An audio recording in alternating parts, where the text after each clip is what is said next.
এখানে মানুষ নেই, চিল্লায় বলেন ঠিক কিনা?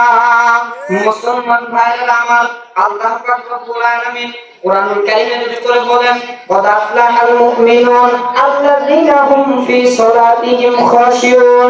ইয়ে দুনিয়ার মানুষ, তোমরা ভালোভাবে শুনে রাখো, কদ আফলাহাল মুমিনুন, ওই মুমিনরাই তো সফলকামী হয়েছে, যেই মুমিনরা সুন্দর করিয়া ভালোভাবে নামাজটা আদায় করেছে। চিল্লায় বলেন সুবহানাল্লাহ। এ হয় নাই, জোরে জোরে আওয়াজ করে বলেন না ভাই সুবহানাল্লাহ। ভাই আপনাদের মাইকের সাউন্ড করা যায়? সাউন্ডই নাই তো। আপনার মাইকের আওয়াজ হলে এখানে কেউ বুঝতে পারবে না, কানের তালা একবার যেন ফাটে যায়, বুঝছেন? এরকম আওয়াজ একবারে বাড়ান। এই আওয়াজে তো মানুষ হবে না ভাই, আওয়াজ বাড়াইতে হবে, আওয়াজ বাড়ান। আল্লাহ রাব্বুল আলামিন বলেন কুরআনুল কারীমের ভিতরে, কদ আফলাহাল মুমিনুন আল্লাযীনা হুম ফি সালাতিহিম খাশিউন। ওই মুমিনরাই তো সফলকামী হয়েছে, যে মুমিনরা খুশু আর খুশির সহিত সুন্দর করে সালাতটা আদায় করেছে। সুবহানাল্লাহ বলেন। মুসলমান ভাইরা আমার, নামাজের ভিতরে যাইয়া আপনার আমার নামাজের ভিতরে খুশু নাই।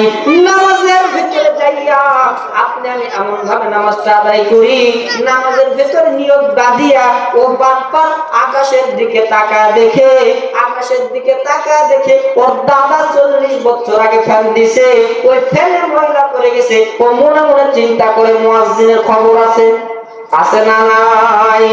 নামাজের ভেতরে যাইয়া নামাজের ভেতরে খুশু নাই, নামাজের ভেতরে উদাসীনতা দেখায়, নামাজের ভেতরে যাইয়া মসজিদের ভেতরে যদি মাকড়সার জাল থাকে, পরের দিন সকালবেলা হুজুরে যাইয়া কই, কি হুজুর আপনার কি বেতন দেই না, মসজিদটা কেন পরিষ্কার করেন না? মুসলমান ভাইরা আমার, এইরকম মুসল্লি বাংলার জমিনে এখনো আছে না নাই? ওয়াজ খানা বুঝে থাকলে বলেন তো, এই কোরআনুল কারীম কি শেখ হাসিনার? জোরে জোরে বলেন, কোরআনুল কারীম কি শেখ হাসিনার? এই কোরআনুল কারীম কি খালেদার? এই কোরআনুল কারীম কি দেলোয়ার সাইদির? এই কোরআনুল কারীম কি মিজানুর রহমান আজারির? এ বাণী সকলের নয় কোন মুমিনের, যারাই চলবে মেনে ফল পাবি কোরআনে। ঘরে বলো কিবা রাষ্ট্রে বলো, ঘরে বলো কিবা রাষ্ট্রে বলো, অশান্তি দূর করে শান্তি আনে সমাধান। সমাধান চাও যদি জীবনে মরণে, ফিরে যাও খুঁজে নাও, চোখ রাখো কোরআনে। মারহাবা বলেন। হয় নাই, জোরে জোরে আওয়াজ করে বলেন না ভাই মারহাবা। মুসলমান ভাইরা আমার, আল্লাহ রাব্বুল আলামিন পবিত্র কোরআনুল কারীমের ভিতরে বলেন, ওয়াকারনা ফি বুয়ুতিকুন্না ওয়ালা তাবাররুজনা তাবাররুজাল জাহিলিয়াতিল উলা। খবরদার বাংলার জমিনের মুসলমান নারীরা কখনো বেপরদা হয় রাস্তাঘাটে চলাফেরা করবে। জোরে জোরে বলেন, করবে।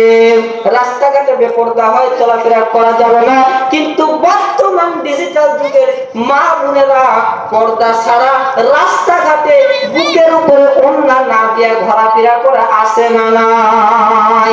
জোরে জোরে বলেন, আসে না নাই? রাস্তাঘাটে দেখবেন, বাজারে ঘাটে গেলে দেখবেন, সব জায়গায় এই নারীগুলো রাস্তা দিয়ে ঘোরাফেরা করতেছে। বাজারে গেলে নারী, অফিস আদালতের ভিতরে গেলেও নারীগুলো ঘোরাফেরা করতেছে। প্রত্যেকটা জায়গার ভেতরে এই নারীগুলো ঘোরাফেরা করে, এদের পর্দা কিন্তু ভালোভাবে থাকে। জোরে জোরে বলেন, থাকে। পর্দা থাকে না, সেজে গুজা পুরে কোথায় যাও দুপুরে? ওরে আপু শুনে যাও, বোরখাটা পরে যাও, বোরখাটা পরে গেলে লাভ কি জানিস তোরে? বকাটে ছেলেরা দেখে দেবে না রে শীষ তোরে, রিক্সা চালক দেখে দেবে না রে শীষ। চিল্লা বলেন ঠিক কিনা? এত যদি হয়ে থাকে অর্থের অভাব, আমাদের কাছে এসে বলে সেই ভাব। আমরা কজন দেখি বন্ধু মিলে, একটা বোরখা কিনে দেব চাঁদা তুলে। চিল্লা বলেন ঠিক কিনা? তবু বলিও গমন, পর্দায় ঢাকো মন, তবু বলি ও গোপন, পর্দায় ঢাকো মন, হয়তো হাতে মারো পাবে সুপারিশ তোরে, বকাটে ছেলেরা দেখে দেবে না রে শীষ তোরে, রিক্সা চালক দেখে দেবে না রে শীষ। চিল্লায় বলেন ঠিক কিনা? মুসলমান ভাইরা আমার, আল্লাহ রাব্বুল আলামিন বললেন দুনিয়ার বুকে কোন নারীরা কখনো বেপরদা হয়ে উলঙ্গ অবস্থায় রাস্তাঘাটে চলাফেরা করতে, জোরে জোরে বন্ধ করতে পারবে? রাস্তাঘাটে চলাফেরা করতে পারবে না। রাস্তা দিয়ে চলতে হলে এই নারীদেরকে পর্দা করতে হবে। এই হুকুমখানা কে দিয়েছেন? জোরে জোরে কথা বলেন, কে দিয়েছেন বাবা? আল্লাহ তাআলা কোরআনুল কারীমের ভিতরে বলে দিয়েছেন নারীদেরকে সর্বদাই সর্ব অবস্থায় পর্দা করিয়া রাস্তাঘাটে চলাফেরা করা লাগবে। চিল্লায় বলেন ঠিক কিনা?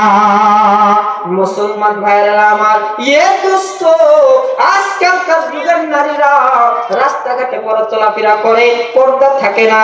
আজকালকার যুগের কিছু আবাল মার্কা স্বামী আছে, ও ঘরে শুয়া থাইকা নিজের বউটারে বাজারে পাঠায় দেয়। বাংলাদেশে এমন আবাল স্বামী আছে না নাই? জোরে জোরে বলা লাগবে ভাই, জোরে জোরে বলেন, আছে না নাই? ঘরের ভিতরে শুয়ে থাইকা নিজের বউটারে বাজারে পাঠায় দেয়। ওই বউটা ঠোঁটে লিপস্টিক কখনো ছাড়ে? জোরে জোরে বলেন, ছাড়ে? ঠোঁটে লিপস্টিক ছাড়ে না। ঘরে আসিয়া ঘরের দরওয়াজায় টক টক করিয়া ডাক দেয় জরিনা বলিয়া, ওর ঠোঁটের ভিতরে লিপস্টিক আছে, ও ঘরের ভিতর থেকে জবান খুলিয়া ডাক দিতে পারে না। ও বলে আসছি। আছে না নাই? জোরে জোরে কথা বলা লাগবে, আছে না নাই? মুসলমান ভাইরা আমার, বাংলার জমিনে এই নারীদের কারণেই আজকে বাংলাদেশের ভেতরে জিনার কাজটা বেড়ে গেছে। এই প্রত্যেকটা নারীগুলো বাংলার জমিনে, এই প্রত্যেকটা নারীগুলো একা একা কখনো জাহান্নামে যাবে? জোরে জোরে বলেন, যাবে। একা একা কখনো বাবাজি এই মহিলারা জাহান্নামের ভেতরে যাবে না। এই প্রত্যেকটা মহিলারা জাহান্নামের ভেতরে 4 জন পুরুষকে সঙ্গে করে নিয়ে যাবে। চিল্লায় বলেন কয়জন? আর জোরে জোরে বলেন কয়জন বাবা? 4 জনকে সঙ্গে করে নিয়ে প্রত্যেকটা নারীরা জাহান্নামের ভেতরে চলে যাবে। 1 নাম্বার, এই নারীর স্বামী সর্বপ্রথম জাহান্নামে যাবে। চিল্লায় বলেন কে? কে যাবে বাবা? স্বামী সর্বপ্রথম জাহান্নামে যাবে। এই নারীর তার সঙ্গে তার আব্বাজান জাহান্নামের মধ্যে যাবে। 3 নম্বরে তার বড় ছেলে জাহান্নামে যাবে। 4 নম্বরে এই নারীর বড় ভাই জাহান্নামে যাবে। চিল্লায় বলেন নাউজুবিল্লাহ। মুসলমান ভাইরা আমার, দোস্ত, নবী আমার জান্নাতের ভেতরে গেলেন মেরাজের রাত্রে। নবীর জান্নাত দেখানো হলো, নবীর জাহান্নাম দেখানো হলো। নবীকে জান্নাত দেখানোর পরে নবী জান্নাত দেখিয়া যখন খুশি হয়ে গেলেন, এরপরে নবীর জাহান্নামে নিয়ে যাওয়া হলো। নবী জাহান্নামে যাইয়া চেহারাটা একবারে মলিন হয়ে গেল। নবীর ফেরেশতারা ডাক দিয়ে বলে, নবী কি হয়েছে, আপনার চেহারা কেন মলিন হয়ে গেল? নবী আমার ডাক দিয়া কয়, আমার উম্মতের ভেতরে কি পুরুষ নাই? এত নারীরা কেন জাহান্নামী হলো? চিল্লায় বলেন নাউজুবিল্লাহ। কে বেশি না জাহান্নামী হয়েছে, নারীরা নাকি পুরুষ? নারীরা বেশি জাহান্নামী হয়েছে। কেন তারা জাহান্নামী হলো? নবী যখন জিজ্ঞাসা করেছে, ফেরেশতারা বলল, ইয়া রাসূলুল্লাহ, ইয়া হাবিবাল্লাহ, নবী গো, আপনি হয়তো জানেন না আপনার উম্মতের ভেতরে এই নারীরা অধিকাংশ জাহান্নামী হওয়ার কারণ হচ্ছে এরা দুনিয়ার বুকে স্বামীর খেদমত করতো না, আর উলঙ্গ হয়ে বেপরদা হয়ে রাস্তাঘাটে চলাফেরা করতো। চিল্লায় বলেন নাউজুবিল্লাহ। মুসলমান ভাইরা আমার, ওয়াজখানা বুঝে থাকলে বলেন তো, আপনার আমার স্ত্রীকে, আপনার আমার কন্যা সন্তানকে, আপনার আমার বোনকে বাংলার জমিনে পর্দা করার দরকার আছে না নাই? 60 বছরের বহিরা নানি লিপস্টিক লাগায়। বলবো বলবো বলবো 60 বছরের বহিরা নানি লিপস্টিক লাগায়, শর্ট কামিজ পইরা নানি রাস্তা দিয়া যায়। এসব দেখা বহিরা নানা করে হাই রে হাই, শর্ট কামিজ পইরা নানি রাস্তা দিয়া যায়। চিল্লা বলেন ঠিক কিনা? নারী গন্ডে চলতে কইছে মা ফাতেমার মতো, এরা দেখি চলে এখন নাই কাদের মতো। আর নারী গন্ডে চলতে